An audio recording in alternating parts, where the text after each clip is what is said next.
2 years ago, I received a letter from a very famous preacher in America, and if I called his name, most of you would recognize the name. He said, Dr. Hyles, I'm having a convention. It's a man who has much influence around the country, and he said, I'm having a convention. I'd like you to come to my state, and I'd like you to be the main speaker at that convention. And I did go, and you'll forgive me for being a little bit boastful, but most of the people at that convention were my crowd. So that I mean, they came, I hate to say it this way, so you'll think I'm conceited, and it's awful hard for fellows handsome as I am not to be conceited. But now all over the country it'll be Hyles thinks he's handsome. And no, I don't. But I get tired of bucking public opinion. But anyway, you like that, didn't you? Jealousy is filling the platform this morning. I can feel it all over the platform. And anyway, the truth is, most of the people there were my friends, and so I preached several times, and we had a wonderful time, I think. When it was over, I went to the airport, and nobody asked me anything about how much my expenses were. And I had spent, I guess, $175 plane ticket and transportation to and from the airport, and plus clothes cleaned and pressed, and a few meals I had to eat, and I guess $175. Well, you wait around asking for somebody to ask you what were your expenses so we can reimburse you. And nobody asked me. And I came back, and I waited, and I'm still waiting now. It's been 5 years. And I'm still waiting. A preacher that was on the program with me called me on the phone and said, Dr. Hyles, did you ever get your expense check? And I said, no, I didn't. He said, I didn't either. He said, I'll never go back there again. He said, boy, we've learned our lesson, haven't we? And I said, I haven't. He said, what do you mean? And I said, well, I've been invited back there again next year, same convention. I plan to go. Why, he said, you're a fool. And I said, yes, I plan to stay a fool, too. He said, he's just using you. And I said, isn't that wonderful? Isn't it wonderful? Ask Mrs. Vetterpenny if she wouldn't like to be used again this morning. Ask her if she wouldn't like for some little children with dirty noses to come and be used of her, or use her this morning. Ask her if it would be a wonderful, wonderful thing if she could turn back the calendar to the days when the children ran around the house and the telephone rang often and folks often knocked on the door and the house, a beehive of activity, and folks were using her this morning. And so he said, I think it's sort of crazy. I said, it may be crazy, but I'd like to be used. He's just using you. I said, yeah, he's going to use me again this next year, too. I went back the next year. I waited for him to... We had a good crowd, and most of the crowd was my crowd. And after it's all over, I went to a study and sort of waited around for him to ask me how much expenses were. Plane tickets had gone up 5%, and now I'm expensive about $200 that year. And I waited, and I said, I had a good flight. Fly. I had to fly down here. He said, I'm glad you did. Hope you have a safe trip back. I said, boy, I said, yeah, fly back. Like I flew down and fly. I said, this is what time I leave. I took out my ticket, held my ticket up there like that. Said, ticket, leave. And I held up, pointed the price. He said, I'll get you, take you to the airport. Brought me to the airport, and not a word about expenses. That's $200. And I came home and I waited. I'm still waiting. It's been 4 years now, and still no expenses. Another fellow called me on the phone that was a singer at that meeting. He said, Dr. Hyles, he said, I haven't gotten my expense check yet. Have you? I said, no. Haven't got it for last year either yet. He said, I tell you what, aren't you glad we found out about him? I said, what'd you find out about him? He said, well, we found out not to go there anymore. I said, not me. I said, God bless us. We had a wonderful meeting. I can tell you some preachers across America right now whose lives were transformed and churches were completely transformed at that meeting. And the fellow said, he's not going to use me like that. And I said, I'll let him use me like that. You say you like it? No, I always enjoy getting an expense check. In fact, I enjoy sometimes getting a little more than an expense check.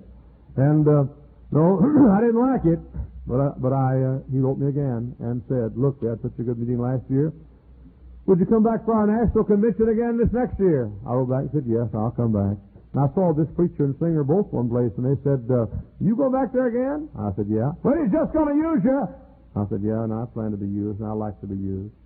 There's a boy in this church, young man, got saved here, got called to preach here. I was his hero. He came to me every decision he made.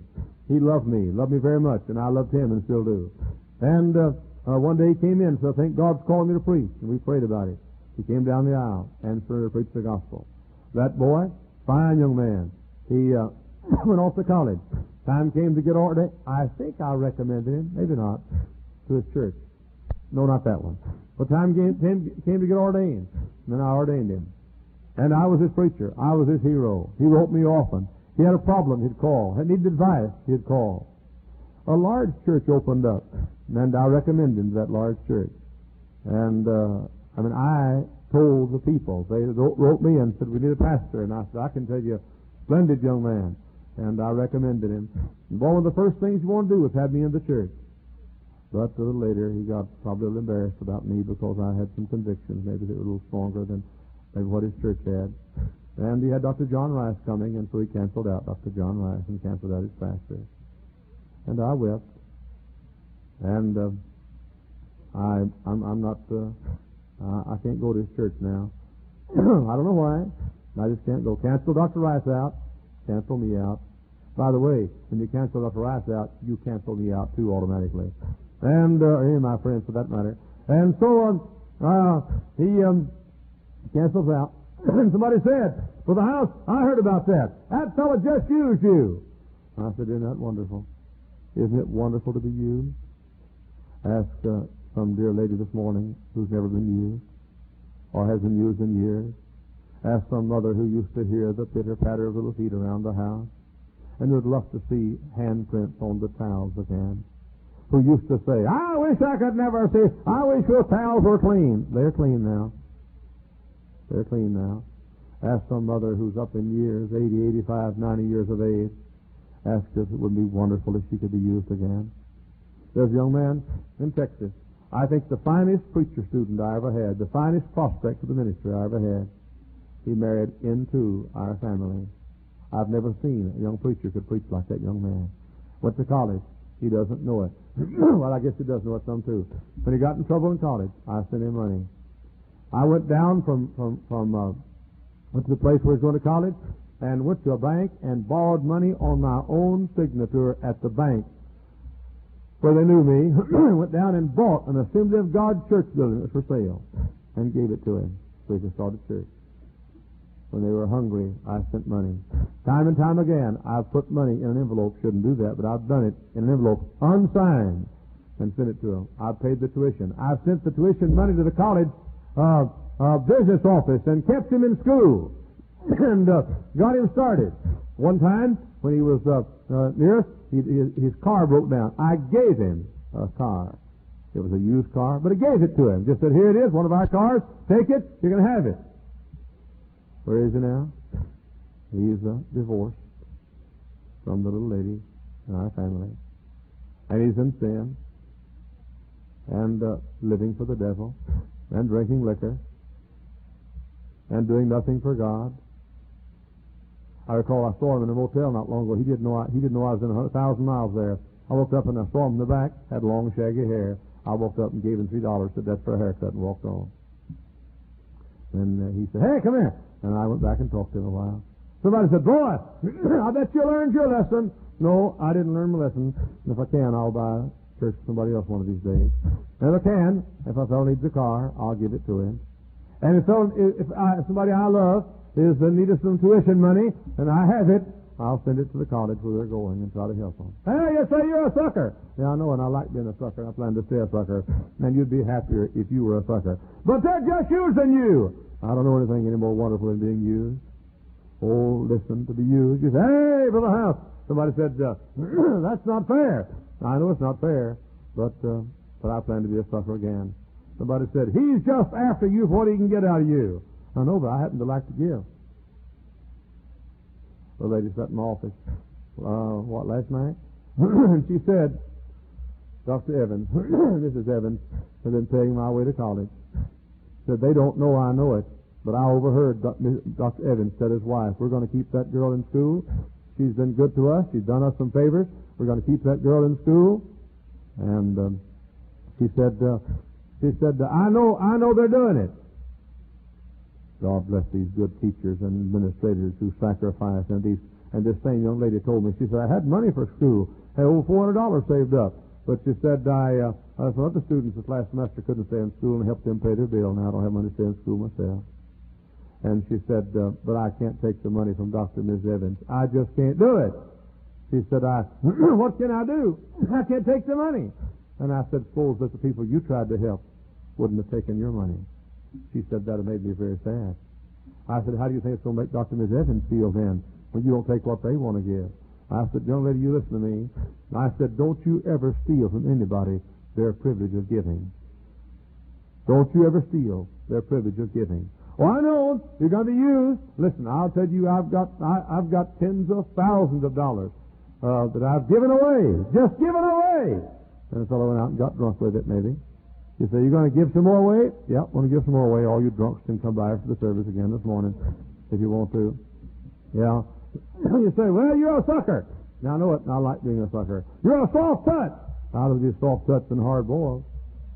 And so somebody said, well, Brother Hyles, do you ever feel used?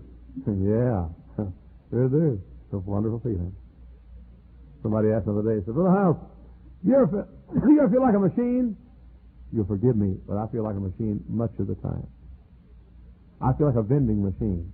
I go away to preach somewhere, and they put me in a room, and they come in, they put a quarter in the slot, and I walk out. And I preach. When I finish preaching, I walk back in the room. And then nobody ever comes by much unless they need some help. Only time anybody ever comes and knocks on my door out of town is some preacher saying, Brother Hyles, I heard you're in town. I got a problem. I got to talk to you. I got to ask this question. You're the only man in the world who can help me. Telephone rings. Brother Hyles, Dr. Hyles, I've got to talk to you. I've driven 300 miles. I heard you're out here in this area. I've driven 300 miles. I've got to talk to you. My church is going to the dog. You're the only man in the world who can help me. And they get through. They put a little quarter in. I wish they would put a quarter in. But I feel that way. I feel like a machine. They come and get me. If I preach at 7 o'clock, they come get me at 6:30. They drive me up there. They put me on the pulpit, and they introduce me. And then I get up, and they put a quarter in, and I say, I am so happy to be here. And good morning, ladies. I preach so often, sometimes I wake up in the morning and I say, good morning, ladies and gentlemen. I'm so glad to be here. And hope we'll have a good service. You say, well, you ever feel like you're used? Yeah, I feel like I'm used an awful lot. You say, ever get tired of it? Never get tired of it. Never get tired of it. Folks come to my office door. They walk in. Nobody ever comes by and says, Brother Hyles, just came by to tell you, glory to God, praise the Lord, everything's fine. Well, one lady did one time, but it took 3 days to revive me. They come in. Brother Hyles, I got a problem. Now, those same people, I may spend hours with them on their problems. And I may spend weeks and months with them. I could tell you a dozen families like that. I've given them my time, way into the night, sometimes past midnight, months and months, and sometimes years. And then I disappoint them one time, they get mad and leave the church. One time. I mean, I've helped folks raise children, and every time they had a problem, they'd come to me with a problem. And I've tried to help, and I've always tried to help, and been the pastor and loved the kids and tried to make something out of them when the kids grow up. And maybe one little thing will happen, and the whole family get mad and leave the church.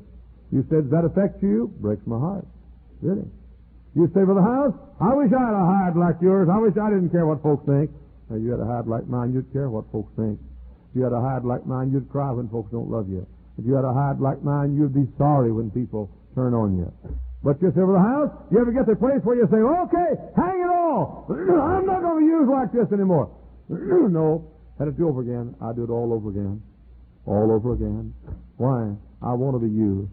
If Brother Hyles, folks take advantage of you, I want you to take advantage of me. Well, Brother Hyles, folks, you're a sucker. I know, I want to be a sucker. Listen, I only have one life to live, and I don't want to live it bitter and seeking vengeance, and I don't want to get those that... I know some folks despitefully use me. I know it. I recommend preachers all the time to churches, and then sometimes Many of them won't even have me, and they criticize me. Down East Texas one time, I went down to way out in the country, made a visit, and won a family to Christ. They came out to our church. I won the young man to Christ when he was a boy. I taught him everything about the Bible he knew. I won one of the family to Christ. They had a lovely daughter, and the boy fell in love with this daughter. And I got them together, and I performed the ceremony, and licensed and ordained and preached. And now he's a missionary on the foreign field. He comes back to the States. He sees me. He won't even speak to me.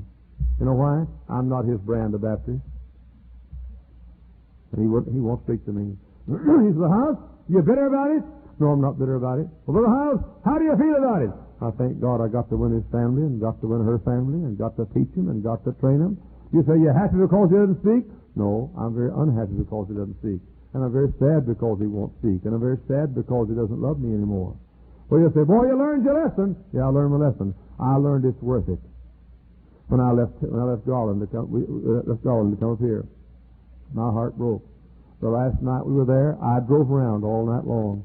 Drove to house after house and sat out in front of the houses and cried. Well, I thought I couldn't cry anymore. My heart hurt and it broke, and I thought I could not take it any longer.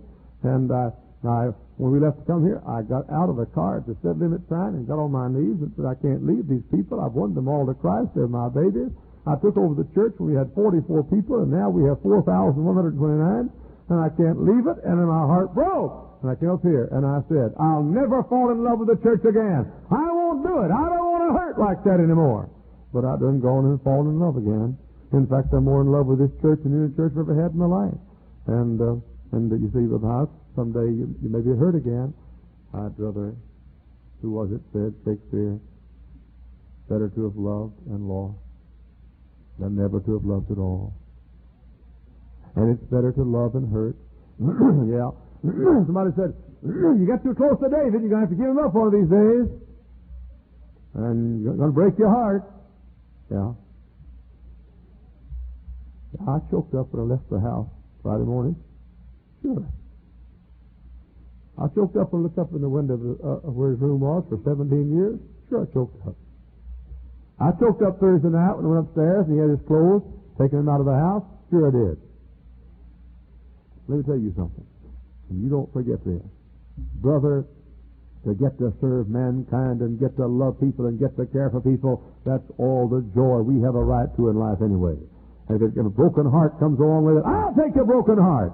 And if somebody turns their back on me and I get to serve mankind, let them turn their back. I'll weep and get up and say, blessed God, somebody got to use me, and somebody used me again. Somebody said, well, Brother Hyles,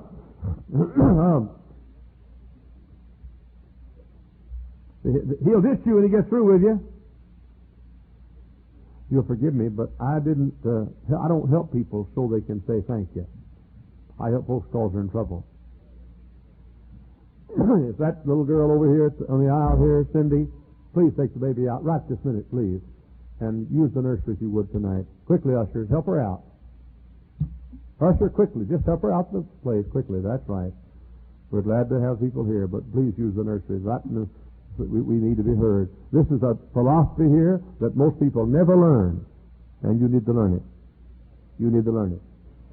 If that little girl over there on the aisle, Cindy Hyles, if she grows up and becomes a good Christian and serves God and is clean and decent and lives in the will of God, and she puts me in a rest home somewhere, and she never comes to see me and never writes a letter to me, I'll shout and praise God all the time I'm there, because I got to be used of God to make something out of it. If Becky Hyles were to get to the place to where she never has anything to do with her dad, she won't even own me, and she says, he's my dad, but I won't own him, I'll disown him. I never get a letter from her. She puts me off at some rest home to rot and decay. Never a Christmas present, never a letter, never a card, never a phone call. And if she's still a fine preacher's wife and serves God and has a bus route like she does now, and if Linda Hyles gets the place where she does the same thing, and if David Hyles gets the place where he's too busy for his dad, but he's a faithful preacher like he is now, he loves God, he loves his book. I didn't raise those kids to make me feel good when I got old. Raise them so they'd serve God and be in the will of God. So they'll use use you. Let him use me. God give us a delight to be used of God and be used of others. Somebody said, well, I'm not going to be a servant. I'm not going to be your servant. Yeah, you're going to be a miserable wretch the rest of your life, too. Make me a servant. I'll be your servant. Sometimes some father will say, well, I work my hand to the bone, and I provide and provide. I sometimes kid the kids about that. You know, I'll walk in, and they'll hit me in the stomach, you know, and I'll say, don't lift up your hand against God's anointed. And she'll hit me in the stomach, and I'll say, yeah, I'm an old man now. When I was young and handsome, I said, you love me, and I've worked my hand to the bone, provided for you, provided in all these years, all I've done, and now what I get, a hit in the stomach, and so forth. But it may be that way. It may be, I'm not going to be a servant and be run over. Folks that run over the happiest people. I'm saying folks that are used are the happiest people. I'm saying folks that are willing to realize that someday, though you may be used, you may be entertaining an angel unaware and not know about it. They're the happiest people. Somebody said, Brother Hyles, they don't appreciate you. I'm not trying to get appreciated. I'm trying to serve people. But they don't, Brother Hyles, they didn't even say thank you. Now, I love a thank you. I love those little notes. I love the little kids that stay in the nursery on Saturday, coming down the door while we're having an executive meeting of the college board. And they'll scream out there, "We love you, Brother Hyles!" And I scream back, "I love you too!" And I like that. Anybody's got any sense likes that. But I'll tell you what, if they don't give it, I'm still going to serve them. And if they don't write little notes and stick them under the door, I'm still going to serve them. And if they don't write hugs and kisses, X's and zeros, and put them under the door, I'm still going to serve them. You Brother Hyles, they ever disappoint you? Yeah. I've had several come to my office, little girls that used to jump up in my arms when they were little kids about 2 and 3 years old and say, "You're the best teacher in the whole world." And I say, "I know it." And they kiss me, and I like to say, "Kiss me on the cheek." I did this the other day to the best man and the ring bearer at the rehearsal. I said, when I say 3, Trina, you kiss this cheek. And Todd, when I say 3, you kiss this cheek. I put my hand behind their head and went, 1, you ready? You ready? 2, 3. I pull back, and they kiss each other. You say, "Boy, you're trying to get the 3 and 3-year-olds to kiss now." Yeah, but you got to stop when you get 10, I'll tell you for sure. And I'll say sometimes, when I say 3, kiss this cheek. 1, 2, 3. I'll turn like that, and they'll be coming at me, and they'll get right in the mouth. I said the cheek, not the mouth. And, okay, ready? Yeah, okay. 1, 2, 3. And I turn my, about the time they start coming, I turn my face, and they get me in the mouth. I said the cheek, not in the mouth. And, you know I love the kids. I was looking at these young ladies down here. Fellas, look at these young ladies. Look at the grace and charm. Look how they're sitting. God pity this short-wearing, bikini-wearing, pant-wearing, pagan generation. Don't take one good look at decent young ladies that have been trained right. And watch them grow up. And then the mother comes and says, "Brother Hyles, my daughter is not, she's in trouble. My daughter, she's rebelling. Or my daughter got kicked out of school."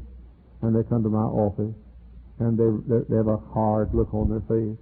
And you can always see it. You can always see it. Have a hard look on their face. And they're rebelling against Mom and Dad. And they'll look at me with a brazen look. And I remember those days when those same little eyes sparkled when Brother Hyles came by. And those same little lips through which now come words of criticism about the preacher and what he believes and what we stand for and about our schools. Those are the same little lips used to kiss me on the cheek and say, "I love the preacher." And those same hands that grip there like this and hold talk like this, those same little hands used to pat me on the cheek and say, "You're the best preacher in the whole world." So how do you feel about it? I've cried buckets of tears over it, but I'm still going to keep on loving the little girls. And thank God. You know, Brother Hyles, do they ever say thanks? Just a few of these young people down here like we have. That's all the thanks I want. You just give me every once in a while, like that little girl that came to the office and said, "Brother Hyles, I'm going to have a baby." And she's one of our Sunday school girls here. "I'm going to have a baby." And I said, "Okay, I'm sorry." And I cried, but I said, "I'm not going to turn on you." I said, "You come by every Saturday afternoon, and we'll have about 30 minutes together every Saturday afternoon." She was about 3 months pregnant. She came by every Saturday for 6 months. And And she started getting bigger, and she'd come in, and I'd laugh at her. And I'd say, I just got a telegram about you, so I offered you a job. She said, what? I said, the Chicago Bears want you to play tackle on a football team. And she'd laugh and laugh, and every Saturday I prayed with her. And I became her dad, and she called me Dad. And she got to where she looked forward to coming, and we'd laugh and pray and have a good time together. And she knew she couldn't keep the baby. And I found a home, a way for the baby. And she went to the hospital up here and gave birth to the baby and never saw it. And somebody has the baby now. And she comes in to see me. And at Christmas, she brought me a nice Christmas present, and she called me Dad.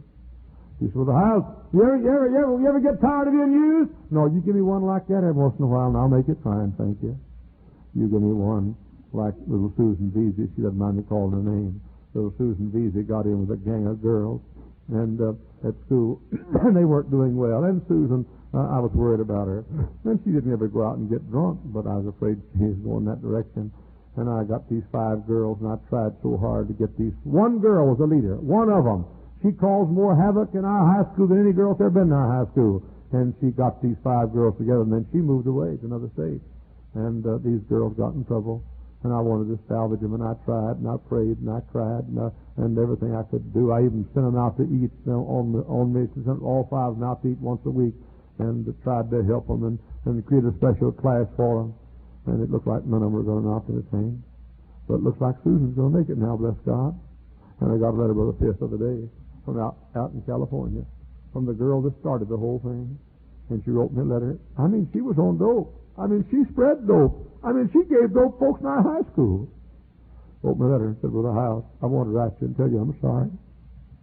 She said, Brother Hyles, I was so wicked, and I'm so sorry. And then she said, Brother Hyles, she said, I got right with God not long ago, and I'm in a Christian college, and I'm preparing for the mission field. And I clapped my hands and said, it's worth it after all, thank God. Yeah! Let them use me! Let them call me names! Let them take what I've got and turn their back! Let them do it! You give me a few like that, I'll make it fine. I'll make it fine. You give me a few like Leonard Sunday, one of our fine men now in the church here. You give me a few like old Frank Crawl that came and got right with God just the other day. You give me a few like that long. Yeah, go ahead and use me. But Brother Hyles, they won't appreciate it. That doesn't make any difference. They'll take your money and then leave you. That don't make any difference. Well, they'll not be grateful. They'll make a fool out of you. Okay, I was a fool for them, that's them. I'll just go ahead and be a fool. What I'm trying to say, oh my God in heaven, people need help. And I'm not going to quit helping folks because a few take advantage of me. And forgive me, I'm still glad I help them. A fellow who's hungry and I feed him, he's just as fed. If he never comes back to say thank you. Fellow that's naked and I clothe him, he's just as clothed as if he never comes back and says thank you. Why don't you decide in the early part of 1976 you're going to be used? But wait a minute, if I don't have the Frank Crawl, listen carefully. If I don't have the Frank Crawl, and if I don't have the visas, and if I don't have the Sundays, and if none of them turn out right, and all of them go to the devil, and everybody uses me, I'm still going to do it. Say why? For the Bible says we're going to face the Lord one of these days. And the Lord's going to say, I was in prison and you visited me. I was sick and you came to see me. I was hungry and you fed me. I was naked and you clothed me. And we're going to say, Lord, we didn't ever go see you in prison. We never feed you when you're hungry. When did we feed you? When did we give you some clothes to wear? And our Lord's going to say, inasmuch as you've done unto one of the least of these, my brethren, you've done it unto me. I'm simply saying, why don't you say, I'm going to help people in trouble? You're missing something. Listen, your hand is that way. You're not near as happy as if your hand is that way. I haven't got any money. I've got $21, and I got to figure out tomorrow how to get some. You said, where'd it go? Well, I won't tell you where it all went, but it didn't go to me, and I'm broke, and I don't have a savings account, and I had to send my quarterly income tax report in this last week, and I wrote the check, and now I got about 3 days to figure out how to get some money to cover that income tax check with. They call those hot checks. Somebody said, I bet you're rich. I am. I haven't got any money. I bet you're rich. Somebody said Al Gomez, he built that big house up there on Highway 30, gorgeous giant of a house. And all over town, they said, that's Hyles' house. Hyles' house. One fellow said, yeah, don't kid me. You say you haven't got any money. You got some stashed away. I said, help me find it. Oh, I don't have any money. We just ordered, just ordered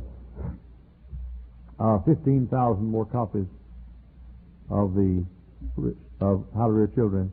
That makes 100,000 copies in 3 years. Did you know how much money that could have been mine off that book if I'd taken it all? Huh? I could have, if I had watched carefully and not given anything away, I could have cleared for Jack Hyles in my bank account $250,000 in the last 3 years off that one book alone. So how much have you cleared? You know how many books I give away? Up in the book room. Miss Beauty shakes her head all the time, gets mad at me and everything else. Why? Give them away. Why? I'll tell you what. Listen, you see that $10 bill right there? There's nothing in the world that'll bring me as much joy with that $10 bill, or you either, as giving it to somebody that needs it. Use me! Look at it's in the newspaper. A little article here. Picture of a little girl on the front. Hope I can read this. Lisa Cabasa. A little girl, 9 years old. Her brother's 11. He had a birthday party the other day. She went to the birthday party. 6:30 in the afternoon over here in Chicago. She's coming home. And some wicked man or demented man attacked her, raped her, and murdered her, and left her body in the snow. I got this note. This little girl was saved on bus route 161, a D bus route, one of Dan Gower's routes. A little girl that was found in the snow, sat over here, probably in the section of some of these little bus kids. And somebody loved her enough to go out one Saturday, probably when it was 0, like it was yesterday. And that little girl's feet had been in this auditorium, and they've walked down these aisles. And that little girl had somebody get up early in the morning before sunup and drive across Chicago. She may have been number 113 on a bus one Sunday, I don't know. But if she was, I'm glad we didn't pass her by. Hey, Tribune, why don't you put that in the paper? Put that in the paper. How did he what? I'm simply saying, Dan Gower's sure wonderful to be used, isn't it? Sure wonderful to be used. What you ought to say this in the early hours of this year is, oh, God, use me. I was in Ohio the other day, about a year ago in Ohio, and a couple came up and said, Dr. Hyles, we want to have a baby. We've been married a long time. We can't have a baby. Said, would you pray for us to have a baby? And I got a little olive oil and put the olive oil on the lady's head. And I said, oh, God. I said, if it please you, why don't you give this couple a baby? A year later, I was back in Ohio. A couple walked up and grinning all over and had a little blanket here all wrapped up. And they pulled back that blanket and then pulled back another one and then pulled back another one and then pulled back another one and pulled back another and pulled back another. And way down in there that July day, the bottom there was a little old shriveled up. Babies aren't born shriveled up. We shrivel them up with all of a and little old baby there. And they said, Brother Hyles, you know who we are? And I said, no, I don't. And they said, 1 year ago, almost to the day, you bowed your head and anointed he said, my wife's head with oil, and you asked God to give us a baby, and God opened her womb, and this baby was born about 10 months after, 9 or 10 months after you prayed. And I went to my room that night, and I said, oh, I'd rather be used of God than anything I know in the whole world. Night after night, across this country, I've seen preachers get on fire for God. I've seen some of the greatest preachers in America now, in years past. I'd be complaining maybe a little bit in my heart because Maybe I was lonesome, and maybe after the service there's no way to get home. And I've walked home many a time from a service when the preacher forgot I was there, and I've walked 2 or 3 miles to a motel room. And sometimes I felt a little bit like, well, what? I get through preaching, somebody ought to care to take me home anyhow. And up in Canada one night, I preached and made some folks mad, and they made me sleep on the floor, and so forth. And yet all across this country, I've seen young men get right with God, and I've seen them come down aisles and get the fire of God in their soul. And I've gone back year after year and year after year and seen those young men become the Ray Batamas and the Ron Schaefers and the Wally Beatties and the Bob Moores. All of them got right with God in one of my meetings and got on the fire for God in one of my meetings, and I've seen great churches rise up across this land. And I still, to this day, sometimes go back to my room, and I know God has been there, and I know God has used me. I get on my knees beside a bed in a lonely room, and I say, oh, the greatest thing I know in this world, God used me again tonight. Oh, God used me. Yeah, they're going to despitefully use me. Of course they're going to take all they can get, and sometimes not even so. Of course they are. But blessed be God, what a way to live. What a way to live. And go to bed at night, and something touches you on the shoulder, and you feel the arms of the Father. And you look up and say, God, I wasn't much, but I believe you used me today. I don't know anything any greater than that. Yeah. To be used of God. To be used of God. To help somebody. Look all around you. Find someone in need. Help somebody today. Though it be little, a neighborly deed. Help somebody today. Help somebody today. Somebody along life's dreary way. Let sorrows be ended, the friendless befriended. Help somebody today. Let us pray.